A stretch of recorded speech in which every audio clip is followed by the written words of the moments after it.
साधनार बहुत सिक्रेट कथा बहुत कथा रही आपणकर मौलिक ज्ञान एपर्यंत प्राप्ति है से उच्च स्तर कथा गुड़िक कहले आपण सहजरे बुझी पारे ना कारण से चेतना को आपण जाना गोटे पिला बहुत पाठ पढ़ी जड़े मूर्ख लोक से पिलार पाठ को से व्यक्तिर पाठ को कौन बुझीपर से कह तुम्हें जहा कौच ये सब भूल।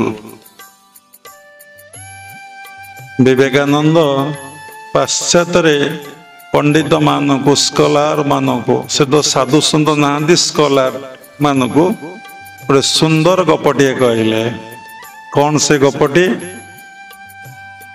कहले गोटे समुद्र गोटे कूअरे गोटे बेंग थला से बेंगटी कूଅ भितर अनेक वर्ष धरी रही जाइछि से देखुला कूअटा एतिकी बड़ 2 फुट्रे 2 फुट कि 3 फुट्रे 3 फुट कि 4 फुट्रे 4 फुट ता भितर डेऊला पोक चोक खाऊला ता भितर बुड़ूला उठुला से सोटो आनंदरे थिला कूप मंडुक कहती नहीं आउ समुद्र गोटे बेंग डेई डेई आसी से कूओ बेंग सहित ऊपर पड़गला मिसिला कहला भाई तू कौलु मु तो ये मु एकुटिया आनंद अच्छी तू कौटी थिलु ना मु समुद्र रे थिले ना समुद्रटा केते बड़ ना से कथा कही हब ना से कथा कही हब ना अरे टिके कह कही हब नहीं कौन अरे तो व्यक्त करी हब नहीं मुझे कहबी केमिति ये डेला कूओ भितर लंप बदन कला एवं चारिकर बुली आसला आठू बड़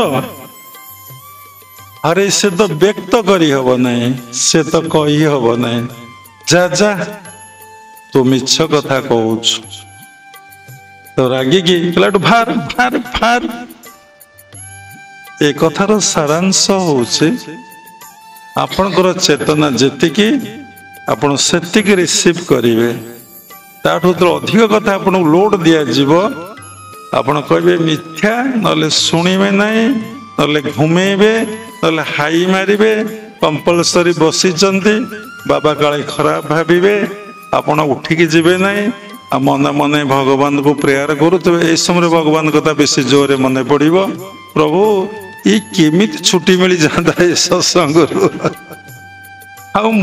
पसंदी नहीं जहाँ आसिले ए वर्ष ये कान धरुची आउ आर वर्ष को ये और भात डालमा खटा कर खाइबा आउ आसबी ना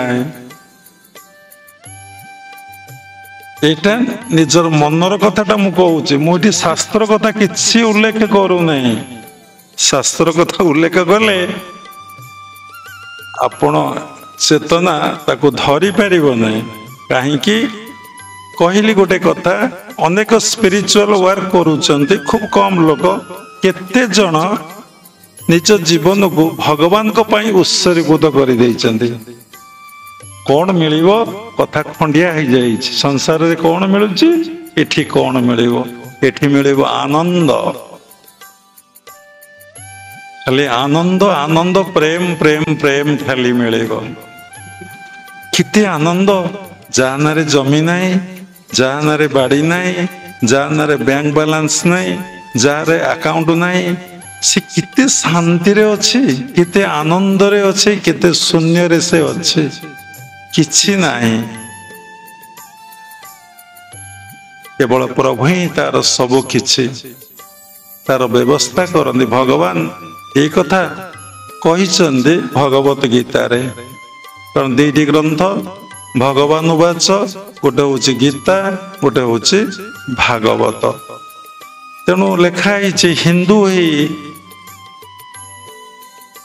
जे गीता न पढ़े से कौन हिंदू हिंदू कहवाटा भूल गोटे संप्रदाय बुझेब जे ये सनातन धर्म रे ए कूल जन्म ग्रहण करी जदि भगवत गीता को पाठ न करे भारत वर्ष रे जन्म ही जदि भगवत गीता को पाठ न करे से किछि जानी ना कारण जीवन बंचेबार शैली ଜୀବନ ବଞ୍ଚିବାର କଳା ଏବଂ ଜୀବନ କେମିତି ନିର୍ବାହ କରିବା, ଜୀବନଟାକୁ କେମିତି ପାଳନ କରିବା, ତା ଭଗବତ ଗୀତାରେ ଲେଖା ଅଛି। ଭଗବାନ ଅର୍ଜୁନକୁ କହିନାହାନ୍ତି, ଆମକୁ କହୁଛନ୍ତି ତୁ ପଢ଼ିକି ବୁଝିକି ଜୀବନରେ କାର୍ଯ୍ୟକାରୀ କଲେ ତୋ ଜନ୍ମ ସାର୍ଥକ ହବ, ତୁ ଯୋଉଠୁ ଆସିଥିଲୁ ସେଇଠିକି ତୁ ଚାଲିଯିବୁ। ନବମ ଅଧ୍ୟାୟର 22 ଶ୍ଲୋକ କଣ? ଅନ୍ୟାନ୍ୟ ସିନ୍ଦମାଂ ଯେ ଜନା ପ୍ରଜୁପାସନ୍ଦେ ତେସାଂ ନିତ୍ୟାଭିଯୁକ୍ତାନାଂ ଯୋଗକ୍ଷମ ବୟାମଂ। ଗୀତା ପଣ୍ଡା এই ଶ୍ଲୋକଟି କାଟି ଦେଇ ଭିକ୍ଷା କରିବାକୁ ଯାଇଥିଲେ। ଭଗବାନ ଆସିଲେ ଭାର ଧରିକି। ଗୀତା ପଣ୍ଡା ସଂକ୍ଷେପରେ କହୁଛି, ଭିକ୍ଷା କରି ଚାଲି ଯାଇଛନ୍ତି।